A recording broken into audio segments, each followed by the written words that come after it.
Kim asked, "Hey, Morton, who was your craziest or just most interesting teacher you ever had?"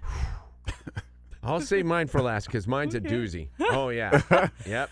This is actually not like in school, but when I was doing driver's ed, trying to get my driver's license, my driver's ed teacher, now everyone went to this guy. He was very well known in like the area that we grew up in. And so all the kids. You didn't have one in your school? You could do it through school or outside of school, and we all decided to do it outside of school because everyone knew of this driver's ed company and the teacher that like worked there. Yeah. And so the reason everyone liked him is because he wasn't very hard on you, but he did expect excellence. So anytime you missed a question or you failed your portion of a driver's test or didn't do something correct, he'd dock you, obviously a point or whatever it was, but you had to owe him a full-size candy bar. And this dude loved candy bars, and he got lots of them. So I don't know what it says about his teaching. AKA, I take bribes. Is that what it is? He'd have this drawer, and he'd open it up, and you would see, like, king-size Reese's, king-size Snickers, like, you name it. And I remember just, like, nobody wanted to owe him, obviously, a candy bar because that means you didn't do very well. And it was fun. It was interactive. He made it fun for us to like learn and get things right because otherwise How's that fun? Right. That's fun. Well, what's fun about that? Because you'd have to tell your parents like, oh, we have to stop by the store and get a full-size candy bar for what? That's just weird to me. Yeah, well, he was a little odd. Yeah, totally. But it worked. Oh my gosh, this teacher, the most interesting teacher that I've ever had. It was the 6th grade. It was my first day in junior high. Imagine meeting. First off, when you go from elementary school to like junior high, it's such a whole new world, like a big world, where you start having like, wait, what's first period, second period, third period? Like what? Right. My very first teacher, this is homeroom, 6th grade, doesn't say a word. Now imagine a scrawny, long silver beard and long silver hair. It looks like a mountain man, dude. Walks in the classroom.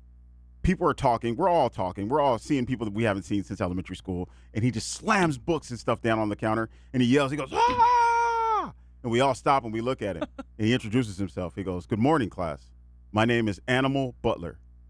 That was his name. Okay. What? The most amazing teacher on earth. But, like, he would get you in check in class if you were out of line. He would just yell. He would just yell or like hit a desk and like yell like a mountain man, like an animal. And I'm guessing like everybody's like, that's how he got his name. God rest his soul, he passed away. One of the greatest teachers, but like weird tactics. Yeah. That's all I'll say. Yeah. I have to tell you, in 6th grade, I had a teacher named Mrs. Bauman. She taught me English, and it was English lit, English whatever. She was probably 83. She looked like it. She wore tight wool skirts and tight wool blazers, like wool polyester, probably polyester, forest green, rust colors. You get the idea. Okay, got you, yeah. And her hair was dark gray, and it looked like it was made of steel wool. And she had those old glasses that had the chains holding down. Right? Oh, okay, yeah. You get the picture here. This lady was straight out of the 50s, and she wasn't going to change. And we sat there in her class. She was really uptight about teaching English lit, and it was boring as could be until she started losing her cool. Oh. And then it got wild because she would start telling us wild stories like the time she sat on Hitler's lap. Whoa! Like, okay. Yes. What? All right. These are obviously fabrications. You never sat on Hitler's lap. Why are you lying? We're all like, what? She also, at one point in time, was encountered Bigfoot. Sure you did. Right. Yeah. Sure What are you talking about? We're like, a minute ago you were being legit, and now you're saying you encountered Bigfoot. Like, dubious. All right. Was this after or before Hitler's lap? Yeah. Like, what? Where does this come from?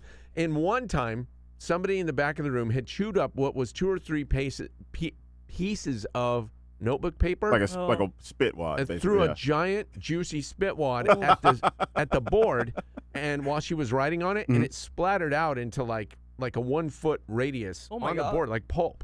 And she walked over to it, and she pulled a piece of it off and smelled it. And she said, everybody line up, and smelled our breath one by one. Here, we all had to go, because nobody would say who did. She's like, who did that? We're all just staring. Nobody would say she smelled it. All right. And she would smell it. All right, breathe on me. Oh, my That's right out of a Nickelodeon movie. Dude, it was so weird. Oh, my God, dude. Rest your soul, Mrs. Bauman. You were weird. Sorry.